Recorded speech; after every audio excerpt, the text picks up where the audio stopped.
Hi guys, Kichu64 here, and today I want to make the case for physical media.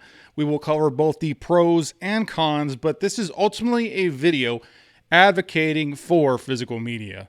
With the ever-evolving and expanding area of streaming services, we need to support physical media now more than ever. I'm really looking forward to this discussion because it's pretty important to me. This is a little different than my normal videos, and as you can tell, I'm not on my set, as I said. I figured I need to show off my physical media in a case for physical media, just to show you guys that I do have, physical media. I think this is a good time for this discussion. I hope you guys are ready for the truth. Oh, geek. True. 64. Geek. Truth. Geek. True. 64. Oh, shit. Thank you all for joining me today. I want to start by saying that I have a general affinity for physical media. I worked at Blockbuster for years and truly believe that physical media still has a place in today's digital world. This isn't an argument against streaming by any stretch of the imagination. Right now, I have Netflix, I have Hulu, and I have Amazon Prime. I have HBO off and on again, depending on if there's something out I want to see, although HBO is kind of sucking now. That's neither here or there. Streaming is good for certain things, but on its own, without physical media, we would be headed toward disaster. So let's look at some of the main reasons I think this, starting with the pros. Quality picture and sound. There is no denying that 4K or Blu-rays will give you better picture and sound quality, especially if you live in an area with limited internet where you don't even have the option to stream in 4K or 1080p for that matter. 720p may be the best you can get, which looks pretty sad on a TV past 40 inches. And right now in the US, the average TV size is 48 inches as of this video. Watching anything below 1080p honestly looks like trash in my opinion. And if you have data caps on your internet, streaming in 4K or even 1080p will quickly drain your monthly data. That's assuming that you live in an area where you can even stream in 4K on Netflix, which does cost extra for that ability, and only for a handful of movies and TV shows can be streamed at that quality. Same thing goes for the audio. Netflix charges extra for that Dolby Atmos sound.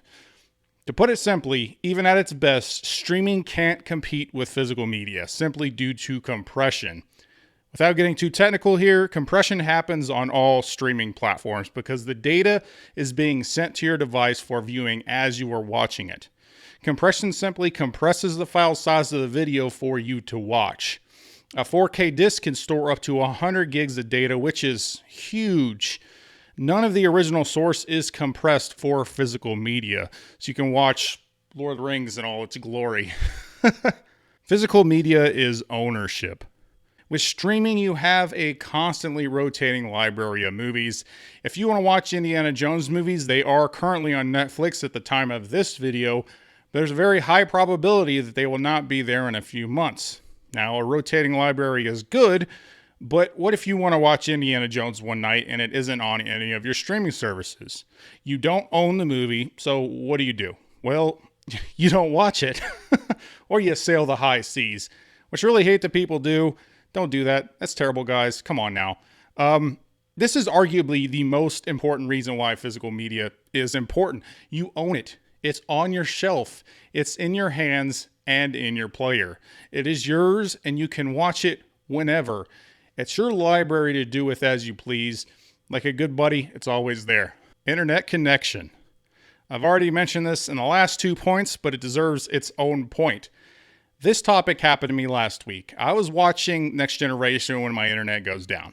The internet didn't just go down for me, but for blocks of people. So I got up, walked over to my shelf, I grabbed Beast Wars, put it in, and I was watching something else in minutes. The internet was down for almost 5 hours. Well, that's just prime.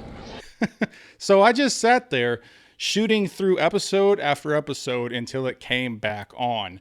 I was thinking about what I might have watched or done if the internet was down and I had no DVDs or Blu-rays or 4Ks or anything that I could actually watch.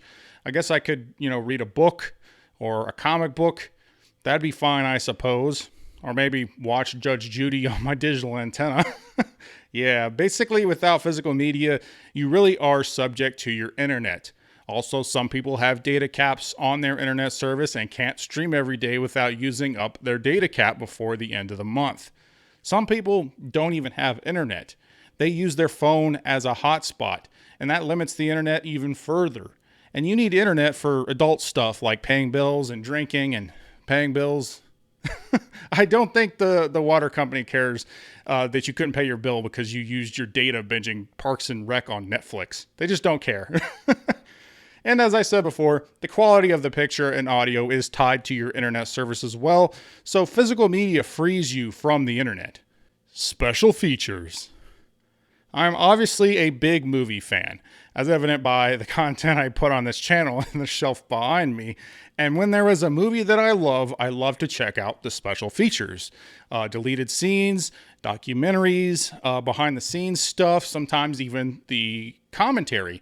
All of these are things we don't get with streaming. These features became popular with the release of DVDs and are beginning to be phased out with the streaming format. Sure, some of this stuff you may be able to find on YouTube or something, but watching one of your favorite movies with a commentary track by the director or the actors is something you're only really going to get on physical release. Special features give us more than just the movie. It gets us involved in the making of the movie. For instance, the documentary included in the Star Wars set Empire of Dreams is like a whole separate film unto itself. I highly recommend it. It is amazing, and few people would have seen it if it was not included on a physical release. Special features may have a niche audience, but it is something that really separates it from what is offered through streaming. The art. This is something that I appreciate more than most, I think. And this may just be a category for myself, but I love physically owning these movies. Beyond the movies themselves, I love displaying the art. I even created a little corner for some of the steelbooks to be displayed on the wall. I like looking for the different movie box art and picking the one I think is the best. There's just something inherently good about holding a physical copy in your hand and knowing that it's yours. It's not just a digital picture on a streaming platform. It's a tangible thing. I don't know, maybe I'm just old school, but collecting my favorite movies and knowing that regardless of how many streaming services pop up, I own these. They aren't licensed to me. They aren't leased to me. Studios can't put them in their vault and hide them away. They can't alter the movies with new director's cuts forcing me to see a different version of the movie that I already watched. These movies are as they are when I buy them and will be enjoyed for decades to come. That's the real strength of physical media, guys. As I said, this is a video for physical media. However, I'm going to play devil's advocate and throw some cons out there for physical media, so let's go ahead and jump right into that. Travel availability. Now, this is something that happens to me very often because I do a lot of traveling. Sometimes I'm sitting in a hotel or hanging out with my friends and I want to show them one of my movies. And we sit there and search through a multitude of streaming services and we just can't find it. Now, I own the movie and that's great, but I don't know which movie I'm going to want to watch days in advance. So I'm not packing up movies to travel with. Some movies do include digital copies, but I've never actually taken the time to sit around and put in each and every code. And at the end, the only real upside is having access to it while I'm traveling, which again, that doesn't come up very often, but when it does, I mean, it's still a con. I'm never going to need the digital copy while I'm at home, so, I just haven't sat there to put them in. Getting to the menus. Sometimes it can be a real pain to skip through all the movie trailers and previews and warning screens just to get hit with some poorly animated menu. And you hit play on a movie. I put in the movie to watch the movie. Don't try and sell me on your other products. I have bought the one I want. I put in the one I want to watch.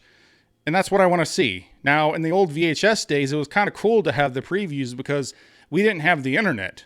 But now we do. So stop forcing us to sit through your trailers. If I was interested, I'd find the movie trailer on YouTube.